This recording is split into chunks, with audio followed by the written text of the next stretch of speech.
C'est bon. Tokutani pour tout sur la makambo ya RDC. Chers Congolais, esengeli boye bake mboka na biso ezali obeka ka kitoko.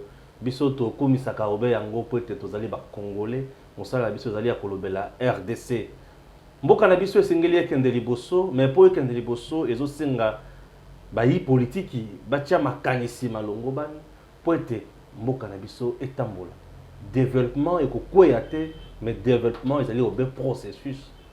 Mutuna secteur naie évolution ils à ce moment-là donc il faut le comme développement et aussi nga ba initiative ya ndenge na ndenge mutogu mama bokote bato basala obe ya mutuya likambo ya liboso ezali ya union sacrée oyo ekobetisa bato mitu bato mususu bakozo ba AVC ba kaki ekobeta manamboka oyo to rebite awa je commence à voir le président on dirait à dissoudre l'Assemblée nationale au calamité. Ce qui est simbité. Na sosi qui a zo kaka majorité. Dozoyo kabanungu nungu batumso bazali koloba ke Moïse Katumbi azaluka a claquer porte pour être o azali ko senga bato bazo cha yango ka mingité amoni ke bazo senga azo senga bazo répondre te to yebite azo senga nini. To yoki lisusu ba députés nationaux oyo balungwa ki na PPRD oyo basali ya bango PPRD union sacrée o bazana bosenga ba diriger bureau et assemblée nationale. Wana maye tozali kata koyoka. Mais to ko analyser yango peut être kotika loko mon côté politique ba négliger information. Sujet na biso ya liboso. Deuxième sujet. Kalev, ancien gestionnaire bien sûr il y a Aner. Bali obe ko landela ye. Christopher Ngoy o ya société civile à lobby yeba torture. Ba menace de mort, ba tentative d'empoisonnement, a koki kotika Kalev te, a ki ko porter plainte, a déposer plainte na ye mukolo ya jeudi, a déposer plainte. Tozo lobela likambo wana a, toko lobela lisusu maye matali, vision ya mokonzi ya mboka pona likambo ya développement ya mboka na biso. Est-ce que vision ezo la malamu? Est-ce que je promettre tout à la passe? Assemblée nationale Bonso Kokonyangi a lobby Bonso a 18 millions de dollars américains. Mbongo nyonso 3 millions oyo mabunda tikaka bazo monate. Qui dit vrai, qui dit faux? Presque 4 sujets ou 4 thématiques autres développées na émission na biso ya lelo. Tango koki bandeko balandi na bandako bisika bovandi bo alikolanda biso bozala obewana pote to solo la maye kambo matali mboka to yambi mwana mboka Bazin Pembe azali coordonnateur national il y a dynamique le changement c'est maintenant en même temps azali cadre na kati il y a AFDCA oyo professeur sénateur Bahati Lukwebo. Bazin Pembe, bonjour. Bonjour Ndeko Stéphane, bonjour Penaba Kongomani, Bipai Bazali, Barozwan Lingisa. Tomeka ko partager na bango maye mataleli République démocratique du Congo na poko alelo. Merci. Ndeko Bazin Pembe mutuna ya liboso Moïse Katumbi pembeni ya ko claquer porte akende na ye. Paraît-il que oyazali ko senga bali ko pesa yete. Yo lo minimi. Ndeko Stéphane, tosali coalition na bandeko ya FCC 2 ans. Isimbité Congolais se retrouvé na coalition wana te lo fundu nde esila kozwa place ole ya bien-être ya peuple et kende liboso. Ba oyo balobi tozali na majorité na niveau assemblée nationale, ba oyo balobi tozali na primature, ba oyo balobi tozali na sénat. Bao balobi autorité morale a décidé 2 ans to bebisi angoka boy sans que loko moko esalema sans que Congolais a se retrouver. Bien sûr que na ba effort ya président de la République to sila ikozwa gratuité enseignement to sila ikomona ba hôpitaux mususu réhabilité sous impulsion na ye to sila ikomona ba école etongami mususu réhabilité to moni lelo na ville ya Kisasa. Moi, je suis des moutons. Et si la province, banzela mosu ezalaki asphalté, mais ndeko Stéphane après président monité mboke koki ko kende boyete sengeli ko consulter classe politique congolaise abengi bandeko nyonso to bandimi balobi iyo to sala nzela ponete bien-être ya congolais et kende liboso lelo tozali na auto bengi union sacrée oyo ezali se bobele na autorité morale moko peuple congolais na vision na yango le peuple d'abord mais baye politique balobi oui union sacrée mais sengeli pe kotala pe ba poids politique na biso yango nde lelo ezali ko s'inquiéter objectivité ezali lisusu na moye politique te moye politique akoloba congolais ndazali boso na ngai peuple ndazali boso na mais soki okomi autour ya gâteau abimisi mapeka abimisi ba biceps akomi non poids politique mais biso toko senga na bayi politique ba comprendre que nous sengeli Congo na 3 ans oyo etikali limo na mboka Félix Antoine Tshilombo Tshisekedi na volonté oyo azali na yango Congo est gagné na nyonso tout tokoki kosala wana mboka yoke liboso lolenge tozali na kati ya koyokila admettons que Moïse Katumbi avec ensemble na ba regroupement na ye nyonso oyo zo former une affaire ya 70 députés nationaux balungwe na union sacrée et kokufa to ekobika na ngonga oyo tozali na besoin ya bomoko tozali na besoin ya division te tozali na besoin ya confédérer ba makanisi na biso pemeni ya mokonza mboka ponete Congo ekende liboso ba poids politique ba réclamation politique ezali bienvenue tokoki koboya yango te parce que tokei na campagne électorale population andimi kopesa baye ba député belé ba mosusu ba député moké sur la scène politique eloko ya poids politique ezali parmi biloko ba négligeaka te sengeli kopesa bandeko wana lokumu poids politique na bango mais soki poids politique ekomi ozala neti moi intimidation moko boye devant baninga ezali malamu te biso toko senga chef de l'état a dissoudre l'Assemblée nationale té mais soki tomoni que non chef de l'état baye politique ba ko bloquer l'unique carte ekotika la ezali peuple ko yebisa ye OK dissoudre l'Assemblée nationale parce que tomoni katikati na yo volonté ezali na baye politique volonté ezali té yaka lisusu pas na biso peuple conformément na constitution na biso na article 5 oyo ezali koloba le pouvoir émane du peuple tokoyeba nani biso tokoyeba comment kopona pona ete yo mwana mboka Félix Antoine Tshilombo Tshisekedi ozwa majorité na niveau Assemblée nationale mais tokomi na no place wana te informateur aza mise en place a ko identifier majorité na niveau Assemblée nationale yenda ko ya ko pesa le rapport na ye pas président de la République ce qui est monné que non majorité ezali dégagé te le chef de l'état a kozongela biso liso peuple pona topesa ye ndingisa topesa ye makanisi oyo ya kosala entre temps tant on a privilégié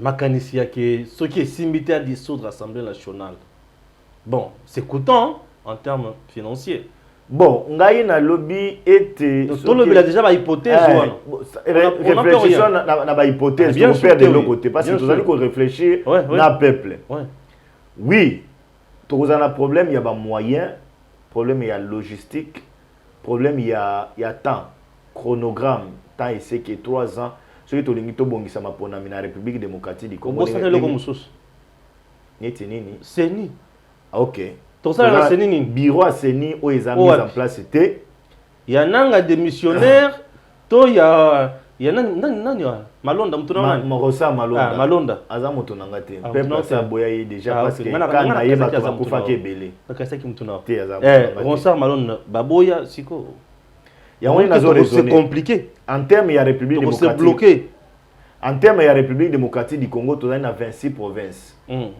donc ndeko Stéphane maponami koki kosalema dans une année te kozala difficile parce que kaka pour faire descendre ba logistique ya seni na ba province nyo surtout ça va nous prendre du temps et sengeli lisusu depuis que notre maponami sili ba o bazaki na âge muke ya minorité ba lelo ba obtenir parce que 2 ans to sali 2 ans o bazaki na 17 ans combien 18 Non, ans, 16 ans 19 déjà, ans. ça, j'ai 18 Donc ans. il faut à voter. Bien sûr. C'est qu'il identifier batonyo so wana ko kende bango pe bazwa carte parce que droit de vote ezali ba biloko moko okoki ko longola moto ko boyela yete. Donc ça va nous coûter énormément. Mais ngani na ko senga na ba député parce que awa mokumba munene ezali na mapeka na bango ba faciliter biso tâche batika nano ba cher ya ba poids politique, tout privilégié dans le bien-être du peuple congolais, informateur a mis en place, a identifié bino après ce rapport et pas chef de l'État pour na tozo bureau ya sika ya seni toyeba comment kokende na ba réforme de constitution. Sinon nous allons perdre 5 ans mususu ya ba tiraillement ba guerre lipa ezali komata soda ezali kofuta malonga te hôpital ya malonga ezali te donc banzela ya malonga ezali te gratuité ya enseignement et ko patauger lisusu. Donc, Ndeko Stéphane, et que ça la biso passe ebele. Et que ça la biso passe ebele.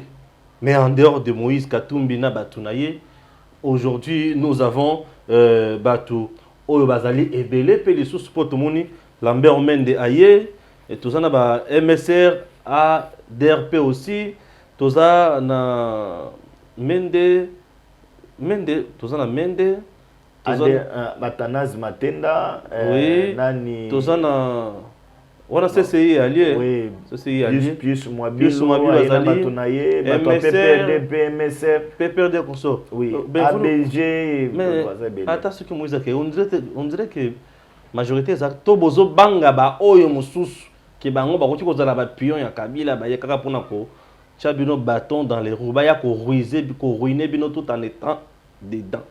Bon, Union Sacrée, mon konzambo kalobi bikuke les alliés à kofunga mapona bato nyonso.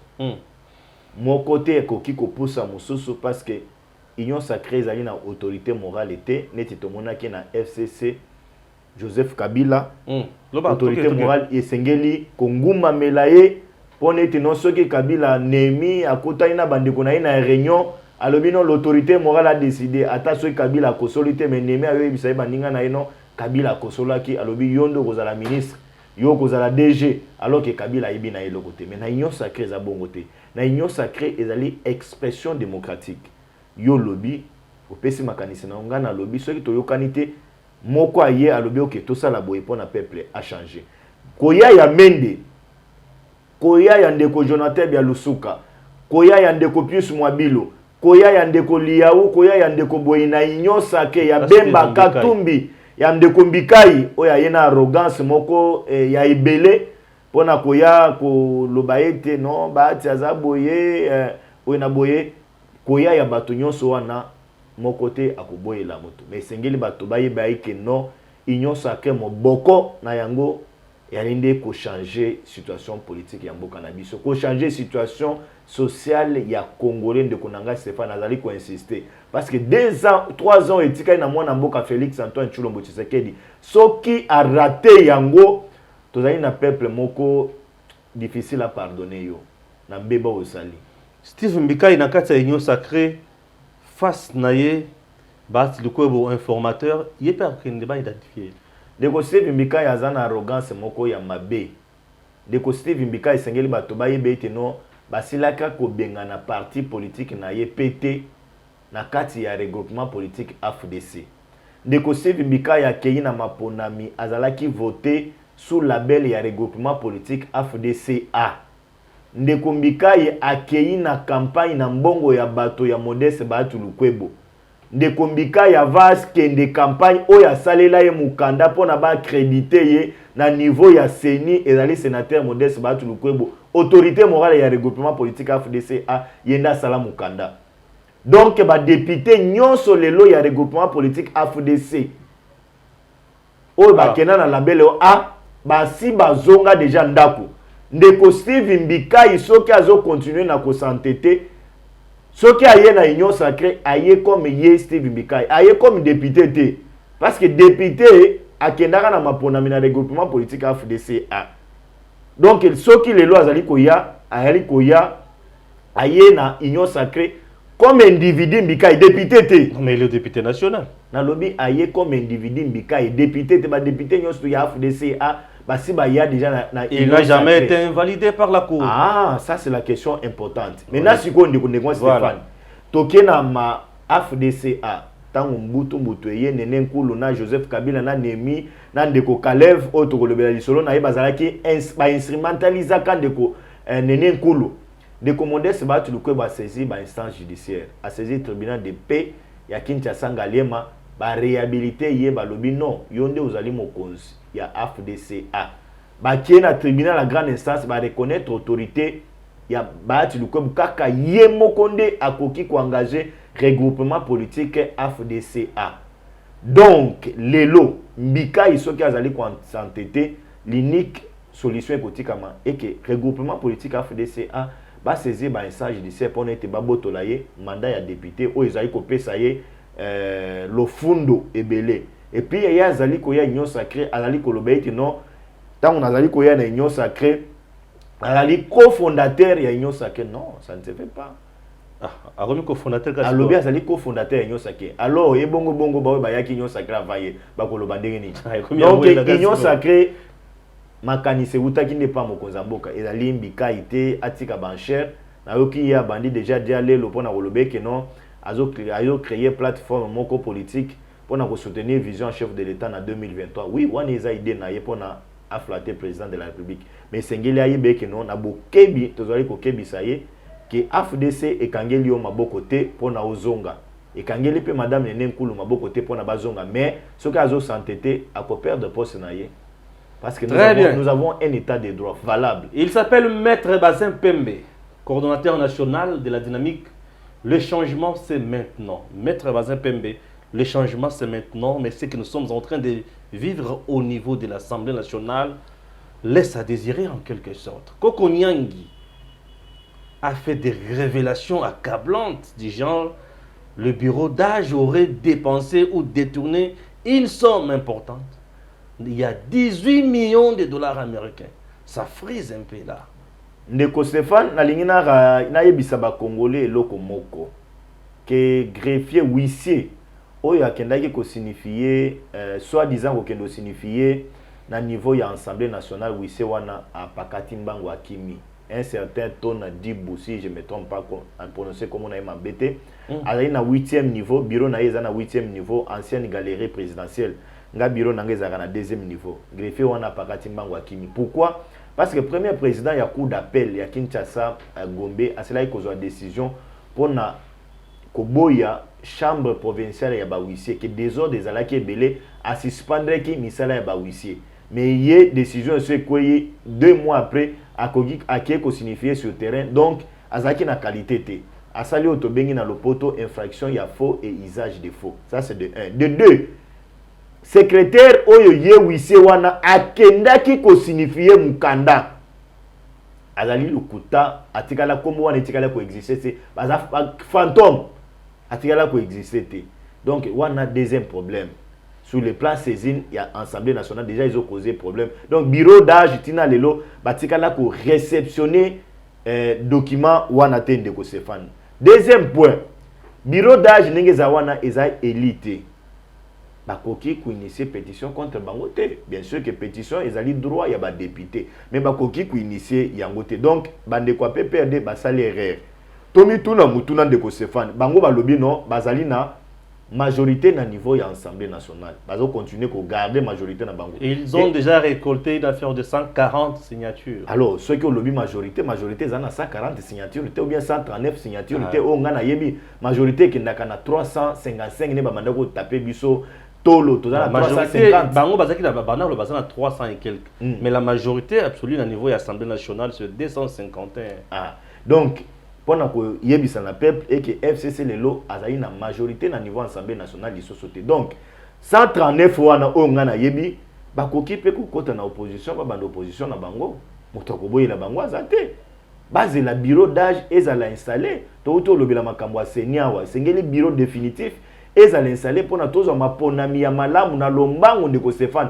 Problème ya malonda asakenda mais sengeli tozo mutu oyo akodiriger seni pona ete makambo ezala noke pona kosokisa mboso atikala kolia mbongo te na niveau Assemblée nationale. Audit ezali ko salema tozela audit ya IGF ekopesa biso ba résultat Non, ba auditer Mabunda ba auditer Obeli Naku ba auditer batonyo so wana comme il y a pas sur musika kuna ba kiosa nini Koko Nyangi esengeli bato ba comprendre que non c'est un monsieur ayaka na arrogance na télévision pour na sala baise heureusement que asali conférence de presse na ye tozo le belango kaka tika ka to le belaka kopesa ba congolais. Non, c'est une information. C'est une information to pesa ba congolais mais c'est un monsieur qui n'est pas le moindre également, il fut ministre dans ce pays et aujourd'hui il est député national. C'est un élu super. Azali le moindre te pesanga ta moi Koko Nyanga azaki ministre ya soki ya urbanisme et habitat. Et là, on est lemboni ni Koko Nyanga tikela parce que je n'ai pas encore fait ni suivi à Union sur Sala, mais dis-moi Toyebi qui azalaki ministre et en même temps aujourd'hui il est député national. C'est-à-dire il a une base, il a une grande partie à Bato Bazo Sungai. Ngana Ibete non c'est parmi les ministres incompétents. Il y a le régime Ndeko Joseph Kabila. C'est parmi les ministres extrêmement incompétents. Il y a le régime Ndeko Joseph Kabila. C'est parmi les ministres où basila ko se vertuer na ba information to sila ko yoka ya ko yebe que non le pango à l'état boye auta ko to récemment ko bimisa na le pango à l'état to sila ko yoka c'était à son époque où yonde ko mususu pe ya PPRD le pango à l'état non koyiba c'est trop fort mais asila ki ko spolier ninge to yoka ni balobaka na lopoto. Mais lelo na oketi no efsengeli ba bimisa na mapango à l'état est-ce qu'un ministre mapango na ezaka yango te ninge to yokaka na lobi est-ce qu'un ministre oya zo ya ko servir l'état akoki ko banda ko spolier mais mapango à l'état c'est un problème sérieux. C'est un problème sérieux et les gens des ministres et alikaka ko tia ye na boloko pona bakanga yo bien ko tia ye devant banzuzi ba tuna ye comment osila ko sala pona spolier le pango à l'état bongo. Donc mais moto bongo oko benga ye opesa ye ba estime belete Ndeko Stéphane. Avec cet avènement, il y a état de droit prochainement. Je pense que parmi les bateaux, l'État a enquêté sur le passé na bango na ministère. L'État a enquêté sur le passé na bango pour être total nini et singeli et salement. Chers compatriotes, nous continuons toujours avec notre émission Tango Koki. Tango Koki, toyaka toujours pour la analyse na ba sujet ya politique. Pe koluka kolobela yango na ba facette nyonso. Ote mboka na biso ekende tolobi tango koki miyibi ya misolo ya leta bakangama tango koki bayeba mesana kosala masumu na mboka na biso batika yango po ete mboka na biso ekende liboso po soki totaleli bato wana kaka na miso boye no risquons ya kotombe na makambo oyo ya kitoko ata moke te. Un autre point très important, un point très important sur lequel, chers compatriotes, ndenge tozali boye esengeli boye bake na mboka na biso tozalaki na mutu oyo babengi Kalev Mutondo. Kalev Mutondo fut administrateur gestionnaire bien sûr il y a ANER. Pendant régime il y a Ndeko Joseph Kabila, Ndeko Kalev Mutondo ba reproché na makambo tellement ebele. Alors tozomi tuna makambo babanda ko reprocher Ndeko Kalev Mutondo. Ezalaki ya lokuta tope ezalaki ya solo. Ndeko Bazin Pembe. Ndeko mwana mboka oyo afundi Ndeko Kalev. Azali na tort to azali na lokuta Ndeko Christopher Ngoi. Ba Congolais sengeli ba se rappeler que parmi ba activistes ya droit de l'homme na kati ya mboka na biso o basela ikomoni sa passe belé mwana mboka Christopher Ngoi pa azali na kati Ndeko Kalev asilaki kokanga ye kobwaka ye na prison d'abord na bureau ya ANER asilaki kosala kuna si je me trompe pas 20 jours après pression biso koloba baya kolongola ye baya kotinda ye na prison Makala. Tango mwana mboka Félix Antoine Tshilombo Tshisekedi aye parmi bato oyo asilaki kobimisa na boloko. Ndeko Stéphane Kalev azalaki mutu moko bandaki ko se comporter comme si azalaki au-dessus ya constitution na biso, azalaki au-dessus ya loi pénale na biso, azalaki au-dessus même ya banzambe, azalaki même au-dessus ya Ndeko Kabila parce que Kabila tikelaki champ vide a continuer na impunité na ye. Mabota ebele lelo ba perdra o ya bango suite ya Ndeko Kalev wana. Christopher Ngoi ya moneke no to komi na état de droit, makambo Kalev abandaki kosala ye wana akimeli na mobeko afuye amoneki non ya liboso ezalaki enlèvement parce que bakangaki ye na mikanda oyo utaki pa l'état te ya mibale bamone kino ezalaki ba menace de mort na kati wana ebanda kokuta epande ko Kalev ya misato amone kino ezalaki arrestation arbitraire parce que ebanda ko se justifier te ya minei alobi te non na kati wana ezalaki pe ya tentative d'empoisonnement ezalaki na kati wana ya mitano alobi ke non oyo Kalev tala ye ndenge azalaki kuna ye azalaki torturé donc ezali ba infraction moko na énuméré na kati ba date ya prescription nango esili na noté donc action pénale ezali na en cours de quoi puisque makambo esale makala azoko kondo lango le sous lelo est-ce que vous avez la sous na saveur est-ce que l'infraction wana et ça toujours vraiment en actualité na droit to lo bakango ezali prescription est-ce que ezali déjà prescrite ou bien non mais nakoki koloba ngo na ba juriste ba kolanda biso ba contredire ngate infraction pe ya droit et ya torture fait ezali ba infraction moko imprescrite torture kaka c'est-à-dire quoi donc c'est-à-dire quoi ça ezali koloba ete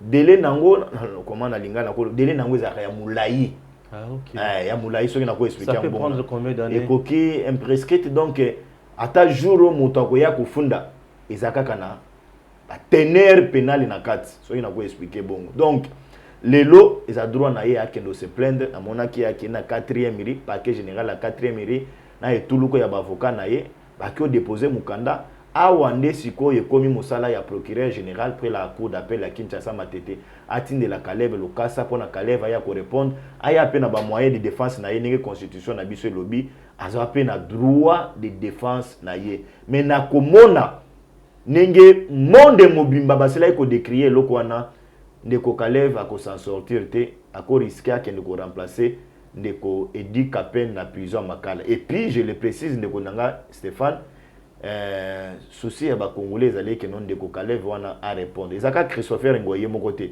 na ko senga pe na ba congolais nyonso bo bazala ki préjugé par vengeance c'est ça le problème ndeko bazin et là to zobu ndé yango na comme vengeance pourquoi c'est venger na moto c'est ça donc ce makambo salema à l'occasion ya musala na banda kusala puisque bande ko tangi wana na tango wana ba banda ki ko menacer régime ya Joseph Kabila comme pas possible kotindaka bato ba message po bakindaka na balabala bato ba s'opposaka na makambo belé société civile à l'époque puisque je sais Christopher Ngoye bakangaka série moko balobi ki il était derrière makambo belé est-ce que ça ka lokuta tout ça qui est solo oyebi société civile ezali sous forme ya ndenge tolobaka na lopoto un groupe de pression ouais azali groupe de pression so bazali ko sala pression na bango pona ba réclamer élection ezala dans les délais et ça les dans les délais mabeza wapi pourquoi aujourd'hui bato nyonso il faut kaka bakanga Kalev non ndeko Stéphane oyebi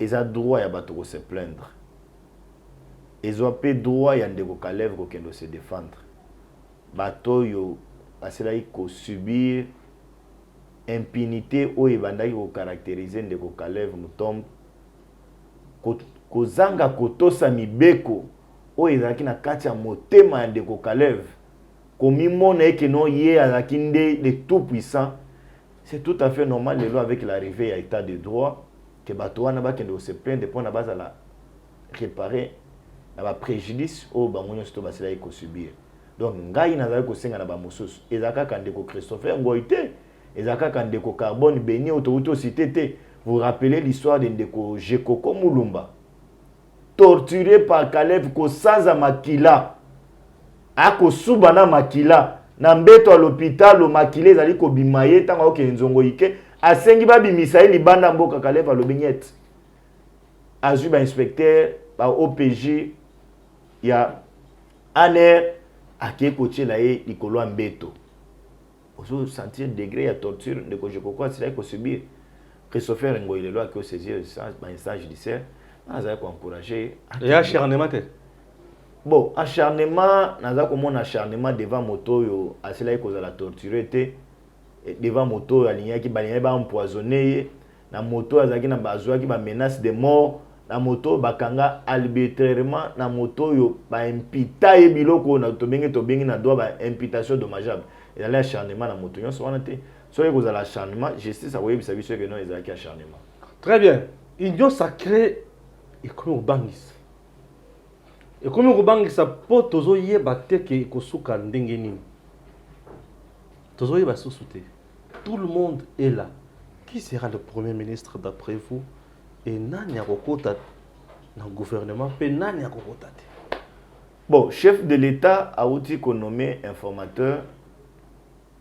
Informateur azali ko sala musala na ye, asala ki musala en coulisses, azali ko continuer. Chef de l'État outaki ko bakisela ye, moi bato mosusu Jean Bertin Wanga, Sami Badibanga, Rémi Massamba, moi bato ebele na kati sengeli bakuta na mukonza mboka semaine ezali ko ya oyo pona vazo ape ba directive mosusu. Même moto ba nommé informateur, yokaki chef de l'État na Brazzaville, alobaki même moto wana ko comme formateur ya gouvernement, donc ako comme premier ministre.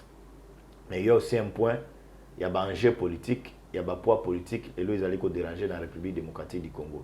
Wan ils allaient pouvoir, il y a un chef de l'État, ils allaient payer sengeli pe toze la négociation oyo ils allaient en cours, n'enge transparence ils allaient na union sacrée, liberté d'expression ils allaient ba point de vue ya ba mosusu de gauche à droite ils ont pris en compte. Attendons voir quoi c'est que l'avenir va nous réserver, mais conseil na biso moko autre koyebisa ba politique ba comprendre que non le peuple a se retrouvé dans le gouvernement d'union sacrée oyo. La réhabilitation ya ba hôpitaux ezalande konanga Stéphane. Soda ba guerre na biso tozana nango na est na biso mboka République démocratique du Congo toyoka été diminué. Congolais amona ba signaux ya malamu et que gouvernement d'union sacrée ezali yé to moni saka fufu ekiti saka loso ekiti bato ba komi ozo salaire na bango ba le 20 pourquoi pas le 25 likambo la salaire. Vous voyez ça chauffe. Oui, médecin afutama, magistrat afutama, bato nyonso bazali ko travailler na ba fonction publique afutama, ba nouvelle unité oyo ba futama, ba nzela esalema. Nous voulons voir ndeko Stéphane tolingi tozwa te gouvernement d'union sacrée au gouvernement ya un gouvernement budgétivore, c'est-à-dire gouvernement ya 40 ministres tozoko kende na bango wapi zwaka 40 ministres bona frais de fonctionnement na bango ekoki ko réhabiliter ba hôpital ya mama yemo ekoki ko tonga ba centre de santé ekoki ko sala banzela et puis ba to sengeli ba yeba eloko moko lelo sur le plan économique, sur le plan international. Oto bengi na lopoto récession kokita récession économique ezali donc soki to s'hazarder tous en a 40 ministres tous en a 35 ministres Banque mondiale Fonds monétaire international BAD bakobo ya ko financer biso parce bakoko kate coronavirus eye ko diminuer ba coût ya bambongo na bango sengeli ba autorité président de la République amona biloko nyonso wana pona tokoye na mbebate na kosenga pe na bandeko bazo ya union sacrée gourmandise nde ebumaka biso na République démocratique du Congo ngana kende soko ya keinga na kobando bengo excellence ngana kutikala ngana tikala kaka moto ya oboyi na boye bandeko tokanga nanu motema kala mingi toke na mapona mitango tokozwa gouvernement ya malonga ba petit na biso ekobima to servir nanu mboka to servir na le peuple congolais. Nani akoki kozala premier ministre? Yango na uti le répondre awa te tozela esalem.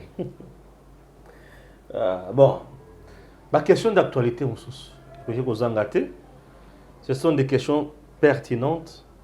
Comment expliquer bato ba se retrouver na mokano oyo mokonzi mboka azwaki mpona kobimisa bato ya boloko bato ba se retrouver na liste oyo bango balongo banaki te kozala bato ba se retrouver kuna ministre ya justice vice ministre ya justice wana atie bato ndenge nini pe atie bato wapi ndeko Stéphane makambo esalemi kuna nakoki koyebisa yo clairement et que ministre ya justice eloko ya sali ezali mbeba makasi mokonzi mboka azwi ordonnance mesure de grâce ezalaki mpona edika pene na bandeko mosusu babima mais bandeko oyo wana ya Sokok na ya OVD bazali kotomber na critère te.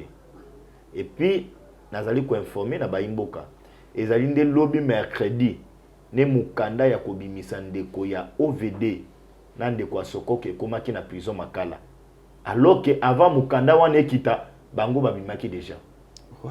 Directeur à prison abimisaki bango na mukanda nini donc par un coup de fil.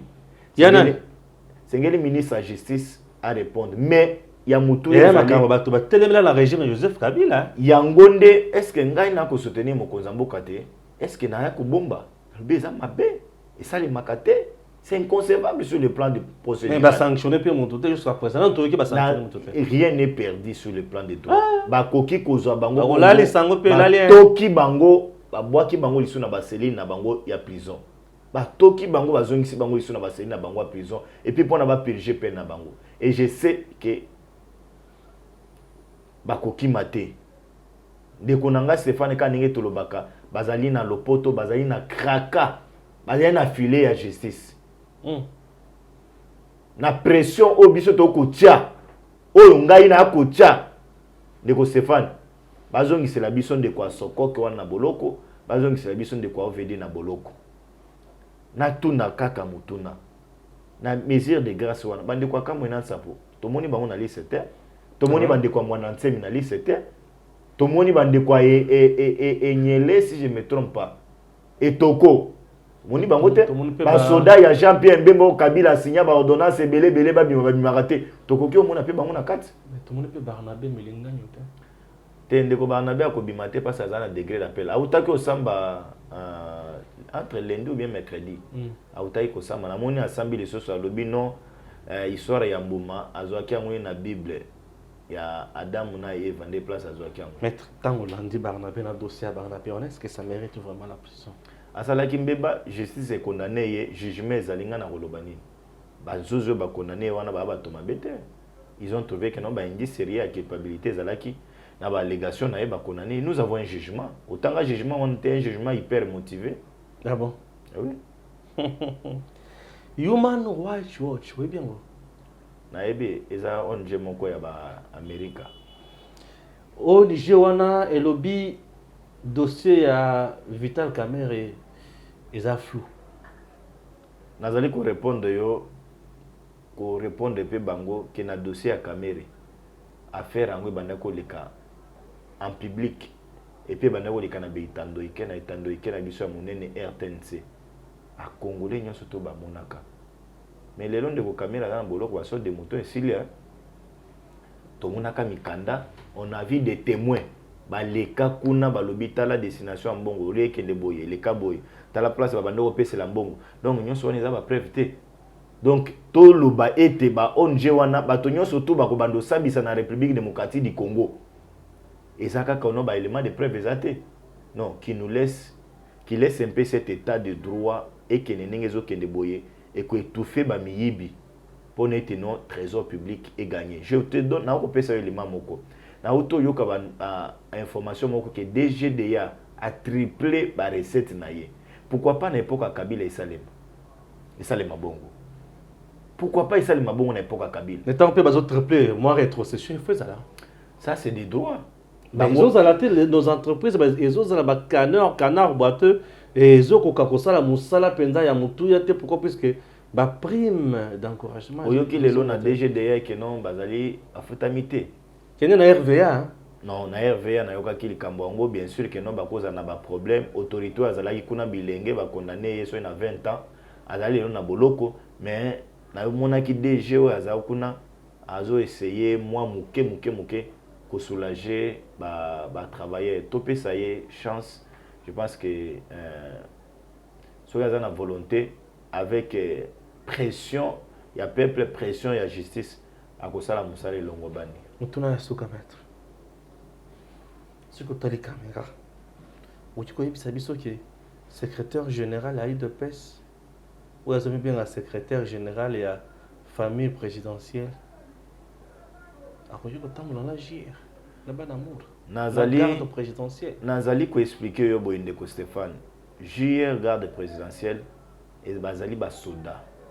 dans tout moment ndenge ba ko boma bandeko na biso na est boye effectif et manqué kuna ba cause ba JR ba kepe kuna bien même que unité à JR ezalaka na spécificité na yango ya ko sécuriser président de la République na mabota oyo ya ye mais nakoki koyebisa yo ndeko nanga Stéphane et que eloko ndeko na biso Augustin Kabuya asalaki ezali erreur communicationnelle omoni ninga nazana yo na plateau boye koki ko poser nga question sur JR wana na émission ndeko nanga Stéphane nazana réponse te peuple a commis poser ba question ebele réponse alingaka pesa ezaki ya ndenge nini ya malamu to ya mabe na tiki bango na flow bongo.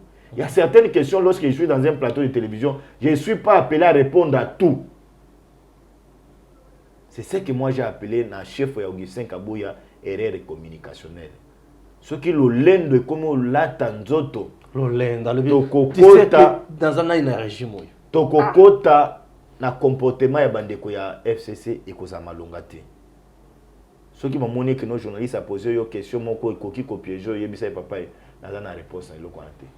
Voilà. Il y a un problème communicationnel. Votre message na peuple congolais ozali kolanda yo pona mboka na biso surtout na ba dossier ozala nase solution ezala ndenge nini pona ba politique ba tumba RDC.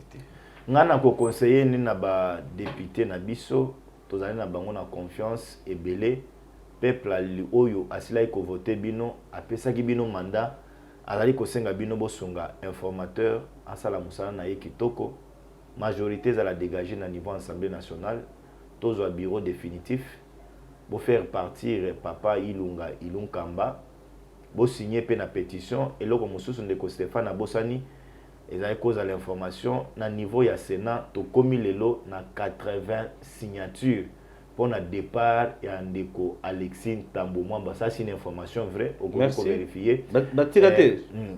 Donc tu sais nga debilo ko nyonso wane kende pone ke 3 ans o etikali oyo ndeko Stéphane bana Ngaba bana Kisenso bana Mumbele bana ya Changu 24 communes nyonso to ya Kinshasa bayoka mwa mopepe ya sika ya changement ba Congolais baza à l'étranger bazwa souci ya bango koya kufanda na République démocratique du Congo o ezali mboka ya bakoko na bango.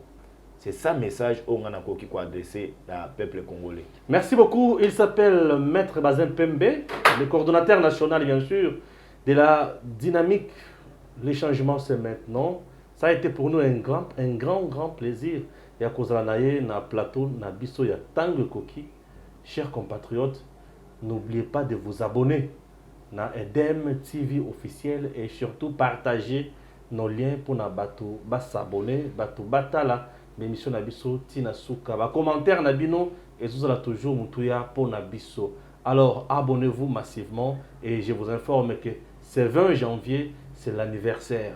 Mboula Moko, il y a existence, il y a Edem TV officiel. Alors je vous dis merci et merci à toute mon équipe, à très bientôt.